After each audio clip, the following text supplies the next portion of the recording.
আচ্ছা কাকু, আমি যদি এইভাবে বলি যে যে যত বড় শিক্ষিত সে তত বড় দুর্নীতিবাজ, যদি এভাবে বলি, হ্যাঁ। কথাটা কি ভুল হবে? না, দুর্নীতিবাজ বলা যাবে না, তবে সেটা হলো কি, ওইটা হলো অধিকাংশ আর কি, সবাই তো আর না। সেই কথাটাই বলতেছি আমি, যে এই যে রেকর্ডগুলো, যতগুলো রেকর্ড দেখলাম আমি বা শুনলাম, সবই তো দুর্নীতি। একজন শিক্ষিত লোকের বৈশিষ্ট্য কি,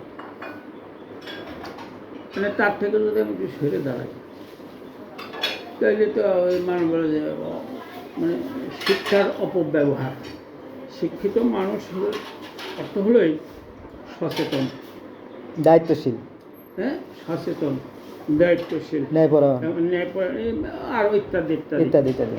তাই সেই একজন শিক্ষিত মানুষের একটু বেশি দুর্নীতির পক্ষে কাজ করতেছে তার পকেট বড় করার জন্য। হ্যাঁ, একজন, মনে করেন আমি একটা উদাহরণস্বরূপ বলছি, যে একজন ফুড ইন্সপেক্টর, হ্যাঁ, ফুড ইন্সপেক্টর তো ডিস্ট্রিক্ট আছে, ডিভিশনাল আছে, সেন্ট্রাল আছে, আস্তে ধাপে ধাপে।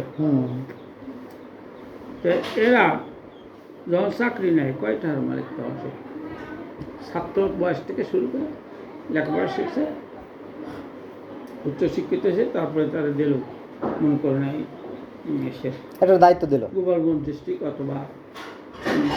অথবা যখন নড়াইল উপজেলা হয়েছে, উপজেলার দায়িত্ব দিল একজন ইন্সপেক্টর, ফুডের ইন্সপেক্টর। দেখা গেছে সে তার